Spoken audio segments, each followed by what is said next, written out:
ईरानी media में breaking news दी जा रही है। न्यूज एक कार्गो शिप पर 2 मिसाइल धमाकों की है। धमाके रेवोल्यूशनरी गार्ड ने किए हैं। तस्वीरों में जहाज की हालत खस्ता लग रही है। ईरान ने ये चोट सुपर पावर को दी है। इस हमले को ईरान ने मिसाइल साइट पर बमबारी का बदला बताया है। अमेरिका जब ईरान पर बमबारी करता है तो ईरान बदले में कुवैत को मिसाइलों से फोड़ डालता है।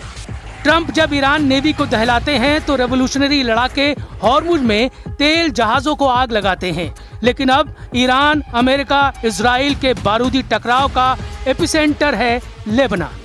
यहाँ फट रहे बम और मिसाइल अमेरिका इजराइल के रिश्तों को बिगाड़ सकते हैं, क्योंकि जिस तरह इजराइल यहाँ हिजबुल्लाह को मार रहा है उसे देख ट्रंप का कलेजा कांप गया है। ट्रंप ने नेतन्याहू से फौरन लेबनान में हमले बंद करने की अपील की है, लेकिन नेतन्याहू ने कहा है कि वो तब तक हिजबुल्लाह को बारूदी डोज देते रहेंगे जब तक लड़ाका ग्रुप का सफाया नहीं हो जाता। इजराइल के धमाकों को देख डर गए ट्रंप। बेरूत पर बमबारी प्लेन से ट्रंप के उड़े होश।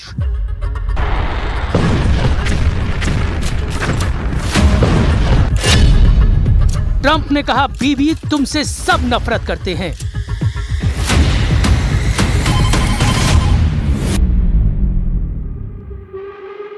ट्रंप की धमकी बारूद से ज्यादा विस्फोटक साबित हो गई है। नेतन्याहू आउट ऑफ कंट्रोल हो गए हैं। इजराइल के प्रधानमंत्री ने सुपर पावर की चेतावनी को अनदेखा कर दिया है। नेतन्याहू ने ऐलान किया है कि बेरूत को बर्बाद होने से कोई नहीं बचा पाएगा। नेतन्याहू ने ये बात ट्रंप को भी बता दी है कि इजराइल का स्टैंड बदला नहीं है, उसका प्लान एक्टिव है। तो क्या होगा ट्रंप के शांति प्रस्ताव का?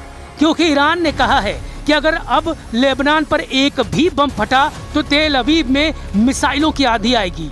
ईरान की सेना ने चेतावनी दी है, अगर इजराइल ने लेबनान में हमला किया तो उसकी ओर से जवाब दिया जाएगा। इजरायली आर्मी की ओर से लेबनान में बमबारी और कई इलाके खाली करने की धमकी देने के बाद ईरान ने भी इजरायली इलाकों को खाली करने का मैसेज भेज दिया है। ईरान के खातम अल अंबिया सेंट्रल हेडक्वार्टर से इब्राहिम ज़ुल्फ़ागारी ने नेतन्याहू के नाम पैगाम भेजा है।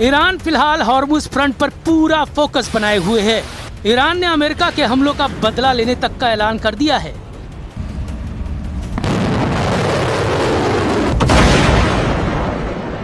वही तेवर, वही तेजी, वही स्टाइल, धमाके दर धमाके, मिसाइलों के, रॉकेट के, फास्ट बोट का एक्शन, रेवोल्यूशनरी फाइटर्स का दबदबा। ईरान ने अमेरिकी गुरूर को फिर से तोड़ दिया। अब की बार ये बताकर मारा है कि ईरान की हद में जो आया उसका सफाया तय है। ईरानी मीडिया रिपोर्टों के मुताबिक रेवोल्यूशनरी लड़ाकों ने पनामा के झंडा लगे एक जहाज को क्रूज मिसाइल से धुआं कर दिया है। असल में यह कार्गो जहाज अमेरिकी कंपनी MSC सरिस्का V का है, जिसे ओमान के तट पर करीब ईरानी युद्धपोत पर हमले के बदले में ईरान ने मिसाइल से दहलाया है। इससे पहले 1 जून को अरब सागर से गुजर रहे एक कार्गो शिप पर मिसाइल से हमला हुआ, जिससे इराक के तट पर एक बड़ा विस्फोट हुआ। ये मिसाइल हमला इराक तट पर कसर से लगभग 40 समुद्री मील साउथ ईस्ट में हुआ था। समुद्री सुरक्षा एजेंसी ने बताया कि टक्कर के बाद एक जोरदार विस्फोट हुआ। यूके MTO ने मिसाइल हमले से प्रभावित जहाज की जानकारी साझा नहीं की है। इधर ईरान ने अमेरिका के साथ सभी तरह के संपर्क रोकने की बात कह दी है। ईरान की सरकारी मीडिया तस्नीम ने बताया कि axis of resistance Hormuz strait के बाद अब लाल सागर के एंट्री गेट पर मौजूद बाब अल मंडेब स्ट्रेट को भी बंद कर सकते हैं।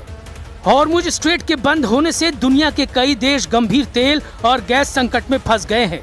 लेकिन अब अगर बाब अल मंडेब को वास्तव में बंद किया जाता है तो इसके विनाशकारी परिणाम हो सकते हैं।